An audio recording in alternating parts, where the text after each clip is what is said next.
친구는 그런 뜻으로 얘기한 게 아니야. 근데 너가 그걸 그렇게 크게 받아들일 필요가 없어라고 하는 것이 아니라 우리 딸은 좋아하는 친구랑 둘만 놀고 싶어 하는 마음이 큰 것 같아. 근데 그런 상황이 안 될 때 많이 좀 속상하고 서운하지. 그러니까 친구가 거절을 하면은 그게 그 놀이가 하기 싫다는 건데 마치 너가 싫어, 나 너랑 놀기 싫어, 너 싫어, 앞으로도 안 놀 거야 라고 얘기한 것 같이 느끼는 것 같아. 사회성 부족한 아이가 자라면 과연 어떤 모습일까 궁금하잖아요. 그럼 우리 아이가 자라면 어떤 모습일까? 네, 이거를 한번 보려고 해요. 김용님이 저는 어렸을 때 소심하고 얼마나 내성적이었던지 저희 엄마는 제 성격 고친다고 웅변 학원을 보냈는데 목소리만 커지고 안타깝게도 성격은 안 바뀌셨다고 합니다. 그런데 나이 들고 사회생활을 하다 보니 지금 완전 아줌마입니다. 부리는 못 참고 목소리는 얼마나 큰지 아이는 제가 활발한 줄 알아요. 이렇게 써주셨어요.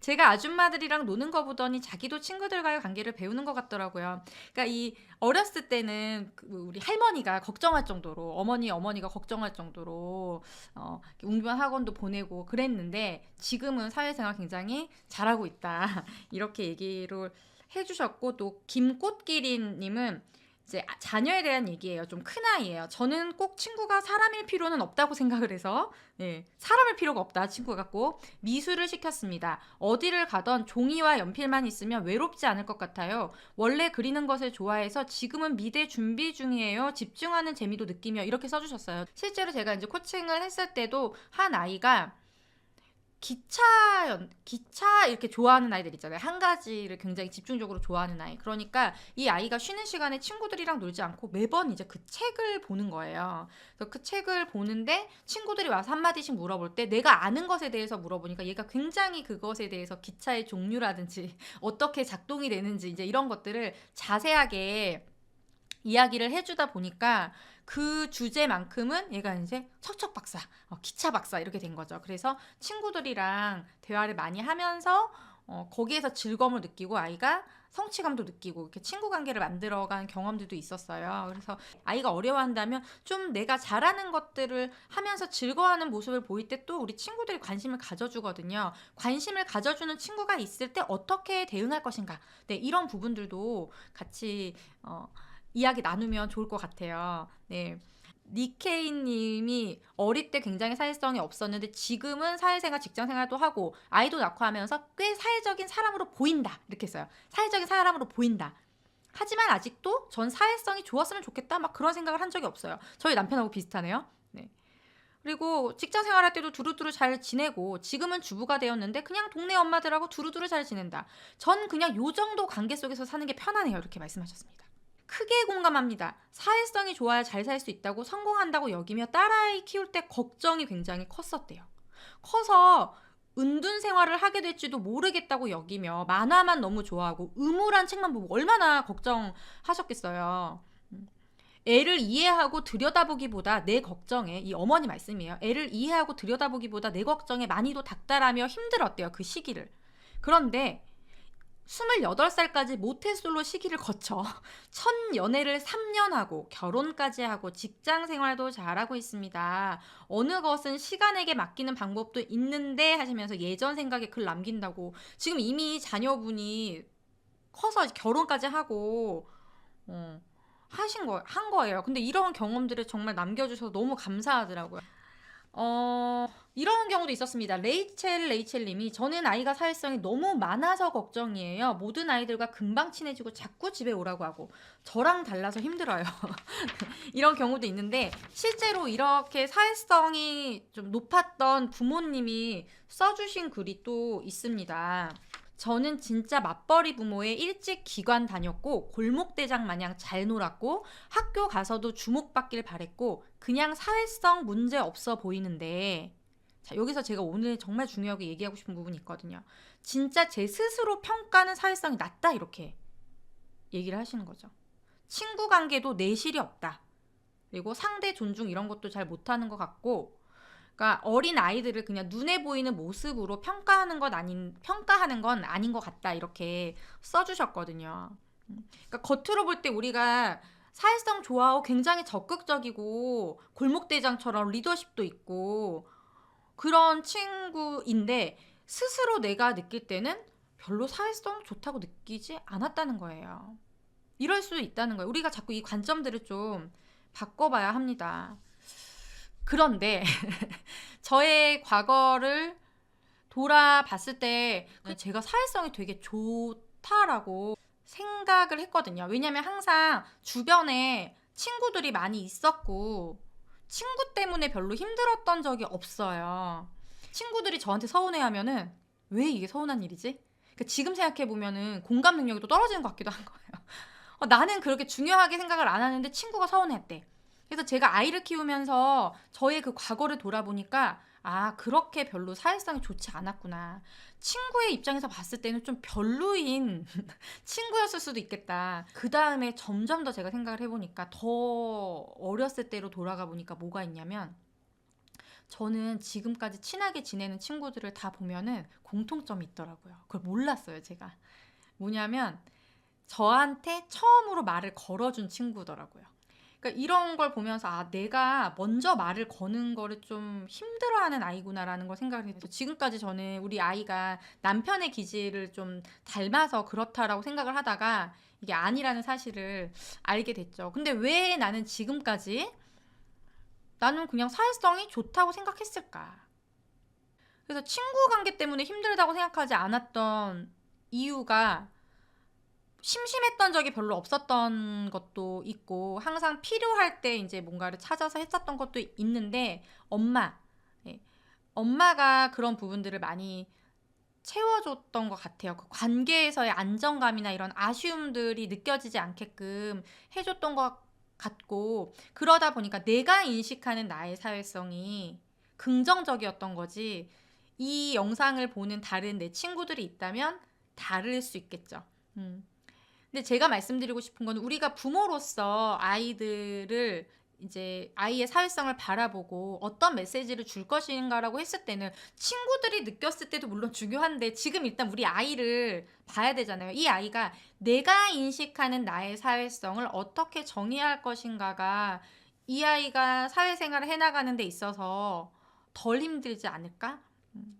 그리고 좀 만족스럽게 생활할 수 있지 않을까라는 생각이 들고 다시 돌아가서 우리 그 부모님들이 남겨주셨던 어린 시절에 대해서 남겨주셨던 그런 글들도 내가 사회성이 부족했다고 인식을 했더라도 그게 크게 나에게 큰 상처가 아니었을 거라고 생각이 들어요. 그러니까 아이도 이해할 수 있고 그러니까 내가 좀 친구와 사이에서 좀 어색해 나 그치만 내가 인식하는 나의 사회성이 긍정적이면 된다라는 거죠. 같은 얘기예요.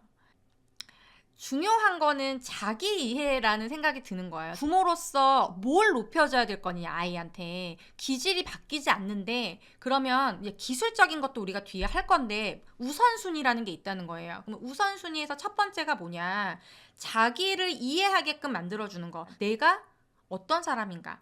나는 친구 관계가 어떻고 내가 갈등이 생겼을 때 어떤 친구가 나는 좋고 어떤 친구가 불편하고 이런 것들을 아이가 자꾸 기술적으로 접근해서 걔가 그렇게 할 때 너가 그렇게 하면 안 돼. 이것부터 하는 것이 아니라 너는 좀 갑자기 다가오는 친구가 싫구나. 너는 목소리가 너무 큰 친구를 만나면은 좀 불편해하는 것 같아. 우리 딸은 친해지는데 시간이 오래 걸리는데 너무 먼저 친한 척을 하면 그걸 싫어하는 것 같아. 위험한 행동을 자꾸 하자고 권하고 이러는 경우에 너가 불편한 것 같아. 이런 식으로 아이가 어떤 상황에서 불편해하는지 그리고 친구를 좋아하는데 놀이를 하고 싶은데 거절당해서 힘드는 경우도 있잖아요. 그러면 친구는 그런 뜻으로 얘기한 게 아니야. 근데 너가 그걸 그렇게 크게 받아들일 필요가 없어 라고 하는 것이 아니라 우리 딸은 좋아하는 친구랑 둘만 놀고 싶어 하는 마음이 큰 것 같아. 근데 그런 상황이 안 될 때 많이 좀 속상하고 서운하지. 그러니까 친구가 거절을 하면은 그게 그 놀이가 하기 싫다는 건데 마치 너가 싫어, 나 너랑 놀기 싫어, 너 싫어, 앞으로도 안 놀 거야 라고 얘기한 것 같이 느끼는 것 같아. 친구를 너무 좋아하다 보니까 친구가 말한 그 한마디가 너무 이렇게 크게 해서 가슴이 꽝 이렇게 아프게 오는 것 같아. 이런 부분들이 이제 선행이 돼야 되는데 자꾸 우리가 기술적인 부분으로 들어가면은 너무 이제 힘들어지는 거죠. 그냥 내가 남들은 작게 생각하고 넘기는 걸 내가 되게 민감하게 반응하는 건가? 자꾸. 그럼 어떻게 돼요? 나에 대한 개념이 어떻게 되겠어요? 긍정적인 자아 개념을 형성해야 누구를 만나던 사실은 거기에 몰입되지 않고 나에게 집중하면서 이것을 회복해 나갈 수가 있는데 자꾸 부정적인 자아 개념을 형성하니까 자꾸 악순환이 반복되는 거죠. 그래서 우리가 사회성을 이야기하지만 지난 시간에 가장 중요하게 제가 얘기한 게 뭐였어요? 나를 타인을 이해하고 타인과의 관계를 해나가기 위해서는 이 사회 속의 가장 작은 체계인 나라는 체계와 잘 지낼 수 있어야 되고 나를 잘 이해해야 된다는 게 첫 번째예요. 그러면 그 다음은 친구 관계도 있지만 부모님과의 관계를 우리가 훈육이라든지 이런 거에서 갈등을 경험하는 거 없이 또래 관계로만 접근을 한다면 그것도 이제 어려워지는 거죠. 제가 피드에 그 게시판에 미리 올렸었는데 이 아이의 사회성이라는 책을 어떤 걸 가지고 이야기를 나눌까 좀 책이 없을까 하고 보다가 이 책을 선택을 한 이유가 뭐냐면 저희가 지난 시간에 얘기했던 내용들하고 같은 맥락이라고 보여지는 거예요. 이 제목이 뭐예요? 사회성. 그러면 또래관계 기술에 대한 부분들도 있습니다. 여기에. 하지만 더 많은 부분을 차지하고 있는 게 뭐냐면 성격의 발달, 기질에 대한 거, 애착에 대한 거, 정서 지능, 자기 조절 능력, 자존감, 도덕성이에요. 파트 1에서 제목이 이거예요. 주제가 사회성이 아이의 행복과 성장을 결정한다. 이러니까 되게 이제 부모님들이 사회성 되게 중요하다고 느끼죠. 그러면서 지난 시간에 제가 뭐라고 했어요? 사회성 굉장히 크게 결과의 관점에서 사회성을 바라본단 말이에요. 1부터 출발해야 되는데 나부터 출발해야 되는데 사회성이 중요하다고 하니까 끝에서부터 출발을 해. 되게 쪼개야 된다 그랬잖아요. 근데 그렇게가 안 된다는 거죠. 근데 이 말이 틀리냐? 아니라는 거예요. 맞다는 거죠. 사회성은 인간 발달의 종합 선물 세트다. 제가 끝판왕이라고 했던 얘기랑 같은 맥락이라고 보여지거든요. 사회성 관계를 맺고 유지하는 능력이다. 나와의 관계도 잘 맺고 유지가 안 되는데 타인과의 관계 맺기 어렵죠. 사회성은 남을 이해하는 마음의 힘이다. 사회성은 배우고 연습한 만큼 성장한다. 이게 우리에게 희망을 줍니다. 배우고 연습한 만큼 성장한다. 이렇게 이제 4가지를 가지고 처음에 시작을 하고 사회성을 둘러싼 6가지 키워드라고 해서 기질, 애착, 공감과 정서지능, 자기조절 능력, 자존감, 도덕성 이런 이야기들이 나오는 겁니다. 그래서 한번 보는 거예요. 내가 아이의 기질을 잘 이해하고 있나. 기질은 사회성의 예언자래요. 그러니까 사회성이 환경적인 요인에 의해서 많이 더 발달되기도 하고 이렇게 굉장히 어떤 환경이 주어지냐가 중요한 건 맞는데 기질적인 특성이 환경에서 학습을 못하도록 환경에서 학습이 어렵도록 만드는 요인이 되는 거죠. 1956년에 소아과 의사인 토머스와 체스가 이제 기질이 아이들의 발달에 어떤 영향을 미치는지에 대한 장기간의 연구를 했고 그 결과 이제 우리가 많이 알고 있는 순한 아이, 까다로운 아이, 느린 아이라는 3가지 유형으로 구분했다는 이야기가 나와요. 여기서 보면은 40%는 순한 아이, 10%는 까다로운 아이, 15%는 반응이 느린 아이에 속했고 더 중요한 게 있어요. 우리 여기까지만 알잖아요. 3가지 유형만. 35%의 아이들은 어느 기질에도 속하지 않았습니다. 35%가 어느 기질에도 속하지 않았다는 거는 굉장히 많은 비율이라고 느껴지지 않나요? 네. 그러다 보니까 우리가 아이들을 딱 유형으로 나누기보다는 어떤 요소들이 있는지 각각의 요소들이 다 사회성하고 관련이 있어요. 예를 들어서 활동성이란 부분이 있습니다. 움직임의 아이가 많고 적은가도 이제 기질의 한 요소가 되는데 활동성이 너무 높아서 사회성에 부정적인 영향을 미치기도 하거든요. 너무 친구한테 갑자기 다가간다든지 아니면 나는 친구한테 다가가려고 한 게 아닌데 내가 뛰어다니고 이렇게 하는 거를 감각이 예민한 아이가 불편해하면은 근데 얘가 이거를 이렇게 위축되는 아이가 아니고 굉장히 불편할 때 공격적으로 나오는 아이가 있으면 얘는 그냥 뛰었을 뿐인데 가서 이 아이를 밀어버린다든지 이제 이런 모습들이 나올 수 있죠. 근데 얘가 그 상황에서 어떻게 대처해야 될지 몰라서 당황스러워하면서 자꾸 몸집은 큰데 친구들한테 뭔가 치이고 당하는 것 같은 그런 느낌을 부모님이 받게 되죠. 예, 이런 특성들을 그래서 우리가 아는 게 중요합니다. 그리고 이렇게 보면은 앉아서 이렇게 그냥 블로그 쌓거나 이렇게 움직이는 것보다는 그런 놀이들을 더 좋아하는 아이들도 있죠. 이거는 활동성이 좀 비활동적인 아이들. 네. 그래서 이런 거에 따라서도 아이가 놀이를 할 때 만약에 우리 반 애들은 남자아이들이 활동적인 아이들이 많은데 이 아이는 좀 그런 게 싫어서 자꾸 블록 쌓기만 해. 그러면 자연스럽게 그 관계에서 아이들이랑 놀이를 한 경험이 적어지니까 어떤 요소들로 그 기질을 구성하는가를 우리가 자꾸 알고 그런 부분들을 아이를 관찰을 하면은 아이를 좀 더 이해하기가 쉽거든요. 똑같이 활동성이 없는 아이더라도 그런 기질의 아이들이 모여있는 기관에 있을 때하고 그렇지 않은 아이들이랑 함께 있을 때하고는 그 결과값이 달라질 수 있는 거죠. 그러면 우리한테 맞는 아이인 걸 바꿔줘야 되나요? 막 이제 또 이렇게 어려워지는데 뭘 선택해도 다 장단점이 있고 그렇게 해서 기관을 옮기거나 했더라도 결국에는 또 다른 갈등 상황들이 생길 수 있기 때문에 최선의 선택을 하는 건 좋지만 그렇다고 해서 갈등이 없을 거라고 생각하면은 안 되는 거죠. 오히려 최선의 선택을 할 수 있다면 상황적으로 해주되 거기 안에서 또 아이의 불편함이 생기거나 하면은 우리가 관찰을 통해서 그걸 발견하고 또 어떻게 도와줄 것인가. 또는 그냥 어떻게 그냥 그것이 크게 우리 아이의 인생에 우리 아이의 그 기관 생활에 영향을 미치지 않으면서 다른 부분으로 보완할 수 있을까 이런 것들을 우리가 봐야겠죠. 그러면 그 리듬성에 있어서 먹고 자고 하는 거에 있어서 생체 리듬이 예민한 아이가 있고 환경에 예민한 아이가 있고 환경도 사람에 예민한 아이가 있고 새로운 것에 예민한 아이가 있고 그다음에 환경에 예민한 줄 알았더니 그게 아니라 감각적인 자극 때문에 불편함을 느끼는 아이가 있고 그리고 불편함을 느낄 때 이것을 표현하는 아이가 있고 표현을 안 하는 아이가 있고 뭐 이런 것에 따라 다 그 경우의 수가 달라지는 거죠. 이런 것들은 많은 어떤 경험을 통해서 알 수 있는데 저는 여러 아이들을 보고 이런 데이터가 축적이 됐다면 부모님은 우리 아이를 여러 번 관찰하면서 그런 데이터를 쌓을 수가 있는 거죠.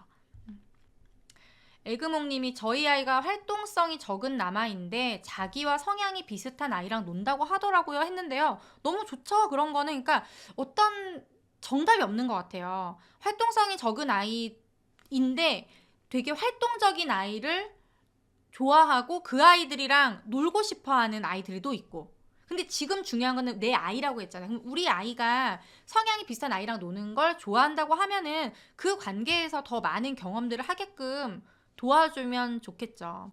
저희 남편이 좀 이제 친구 관계도 점조직이고 그렇다고 했잖아요. 근데 제가 보니까 공통점이 있더라고요. 저는 제 친구들을 보면은 저한테 먼저 말을 시켜준 친구들이라고 했잖아요. 그리고 다 그러다 보니까 좀 성격들이 활발하고 적극적이에요. 근데 우리 남편을 보면은 다 되게 다정해. 남잔데 친구들이 보면은요. 이야기를 잘 들어줘요. 왜냐면 우리 남편은 한번 뭐가 주제에 꽂히면 막 엄청 그거에 대해서 막 열변을 토하는 그런 사람이거든요. 근데 너무 웃긴 거는 근데 그러니까 결국에는 남아있는 친구들을 봤더니 다 이런 얘기들을 재밌게 들어주고 맞장구를 쳐주고 그런 친절한 친구들이더라. 그래서 내가 편안한 친구를 만나면 된다 이런 생각을 다시 한번 들면서 말씀을 드렸고 지금 이제 자기 이해에 대한 부분은 제가 좀 계속 말씀을 드렸는데 그럼에도 불구하고 뭐예요? 또래관계 기술은 필요합니다. 내가 이렇게 구렁텅이에 빠진 거예요. 이랬을 때 나를 구해줄 사람이 누가 있을까 생각해보면 예꾸미의 기분이 상하지 않게 거절하려면 친구는 뭐라고 말하는 것이 가장 좋을까? 그러니까 요번에는 얘가 예꾸미인데 얘인 거예요 지금.